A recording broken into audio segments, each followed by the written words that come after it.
কিশোরী গৃহকর্মীর উপর ভয়াবহ নির্যাতনের অভিযোগে গ্রেপ্তার হয়েছেন সোনাডাঙ্গা থানার সহকারী উপপরিদর্শক সঞ্জয় মিত্র ও তার স্ত্রী পপি মিত্র। অভিযোগ, তরকারি পুড়ে যাওয়াকে কেন্দ্র করে গৃহকর্মী মিলন চন্দ্র দাসকে মারধরের পাশাপাশি গরম কড়াই দিয়ে শরীরের বিভিন্ন স্থানে ছেঁকা দেওয়া হয়, এমনকি তাকে কান ধরে উঠবস করানো হয়। বারবার ওঠা বসা করতেছে, যতবার সে বসে ততবার টাস টাস করে আওয়াজ হয়। তখনই আওয়াজ আর এই বসাটাকে আমার একটা সন্দেহজনক মনে করে আমি দ্রুত ক্যামেরা অন করে জুম করলাম। তখন দেখলাম আমি যতক্ষণ গুনেছি তখন প্রায় 164 বার সে বসেছে আর 164 বাড়ি সে খাইছে। অর্থাৎ আমি আসার আগে থেকে শুরু হয়েছে, তাহলে আরও তার আগে দিয়েছে। এরপরে 164 পর্যন্ত আমি গোনার পরে দেখলাম একটা গরম কড়াই নিয়ে মেয়েটার গায়ে ছেঁকা দিচ্ছে।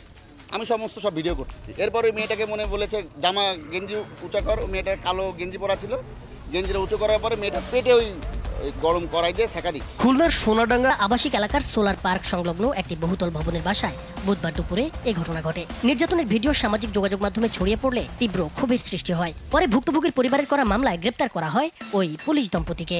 স্থানীয়দের দাবি, সোনাডাঙ্গা থানায় কর্মরত এএসআই সঞ্জয় মিত্র ও তার স্ত্রী পপি মিত্র দীর্ঘদিন ধরেই কিশোরীটির ওপর শারীরিক ও মানসিক নির্যাতন চালিয়ে আসছিলেন। উদ্ধারকালে মিলনের শরীরের বিভিন্ন স্থানে আঘাত ও নির্যাতনের চিহ্ন পাওয়া যায়। খবর পেয়ে পুলিশ ঘটনাস্থলে গিয়ে কিশোরীকে উদ্ধার করে ভিকটিম সাপোর্ট সেন্টারে পাঠায়। সেখানে তার চিকিৎসা চলছে।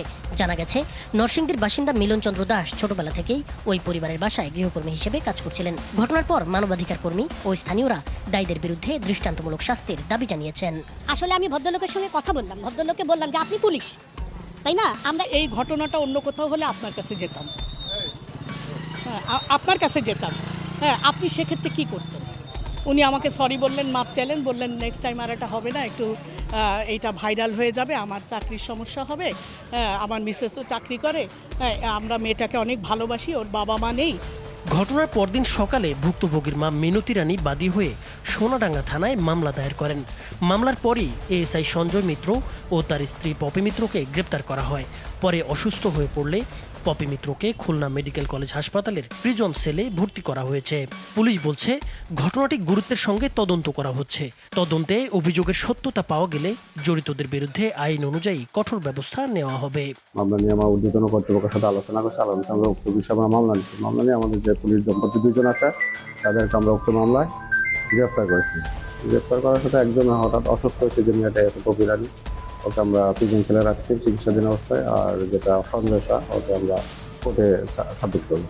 একজন পুলিশ সদস্যের পরিবারের বিরুদ্ধে এমন নির্যাতনের অভিযোগে ক্ষোভ প্রকাশ করেছেন স্থানীয়রা। তাদের দাবি, ভুক্তভোগী কিশোরী যেন ন্যায় বিচার পায় এবং দোষীদের সর্বোচ্চ শাস্তি নিশ্চিত করা হয়। নাইমুর হোসেন, মাছরাঙা টেলিভিশন।